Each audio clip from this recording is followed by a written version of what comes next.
Қайырлы күн, достар. Бүгін сіздермен творожный пирог с меренге рецептімен бөліскім келіп отыр. Бұл пирогтың ерекшеліктері өте көп, өте дәмді пирог. Бұл пирогты жасап, сатып, кішігірім кәсіптеріңізді ашсаңыздар да болады.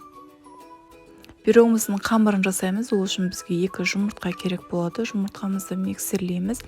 Миксерлеп отырып, шетінен қантымызды салып отырамыз. Қантымыз ақ пенка болғанша.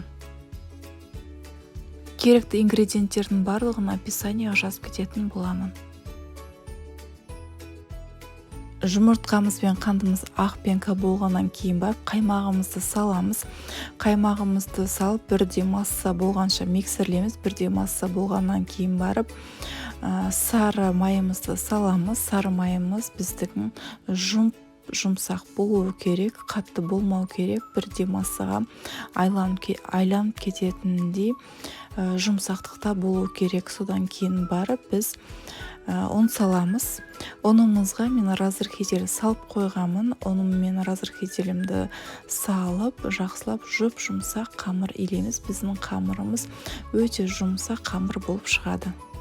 Пирогымды әсел пештің 4 бұрышты листына жасайтын боламын. Мен сияқты форма 4 бұрышты салсаңыздар да болады. Салмай-ақ әсел пештің 4 бұрышты табағына жасай берсеңіздер де болады. Біз ұн салмай-ақ қамырымызды жайып аламыз. Қамырымыз өте жұмсақ, жабыспайтын қамыр болады. Жайып алған қамырымызды формамыздың ішіне салып, тегістеп, тура видеодағындай бірде қылып жайып аламыз. Пирогымыздың салмасын жасайтын боламыз. Ол бізде творог, қант, қаймақ, жұмыртқа. Осылардың барлығын бірде масса болғанша блендермен өткізіп аламыз. Блендермен өткізіп алған творогымызды қамырымыз үстіне саламыз. Бірде қылып жайып шығамыз. Қызып тұрған 220 градустағы пешке қамырымызды 25-30 минутта пісіріп аламыз. Пештерімізді қарап отырамыз. Егер жан-жағы қызарып келе жатса, пешімізден аламыз. Себебі кейбір пештер қатты қызып кететін болса, кейбір пештер жай қызатын болады.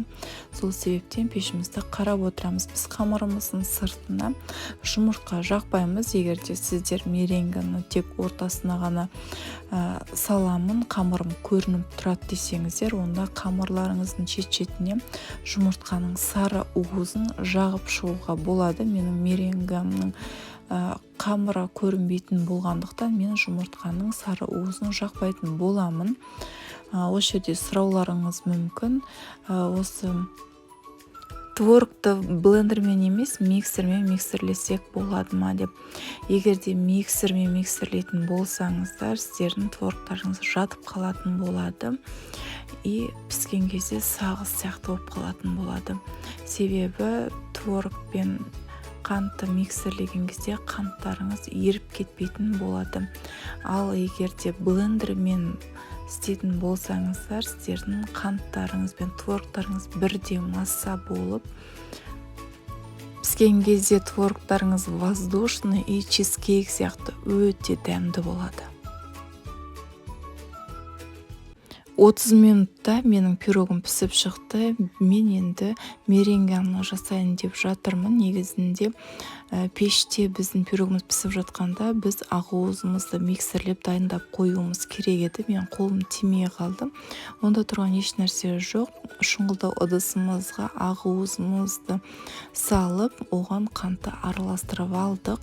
Бізге меренге жасау үшін термометр керек болады.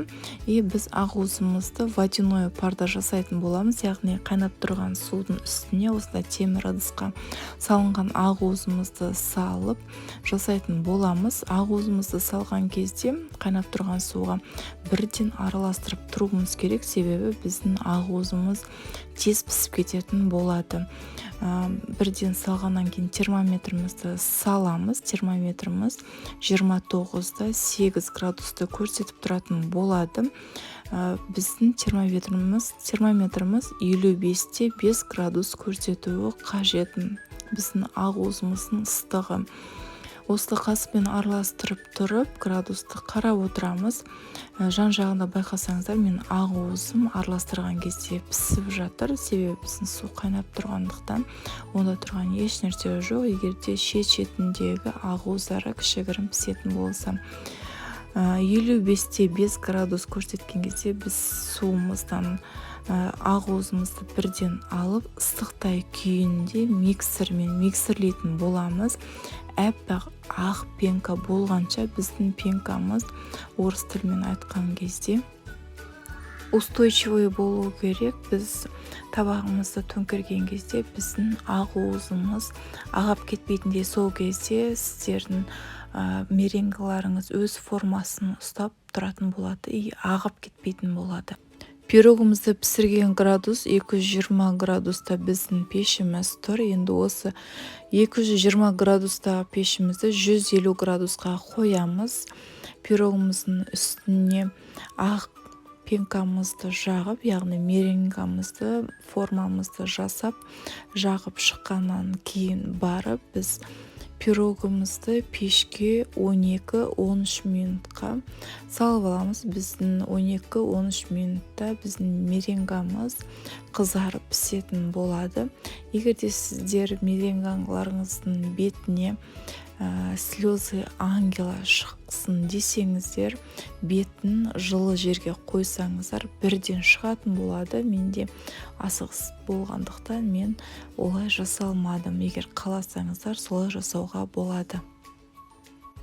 Менің меренгам 15 минутта пісіп шықты. Егер де сіздерге осы видео ұнаса, менің пирог жасаған әдісім ұнаса, лайк басып отырыңыздар, комментария жазып отырыңыздар. Менімен бірге болғандарыңыз үшін рахмет. Сіздермен бірге болған Алима Жарқынбекқызы.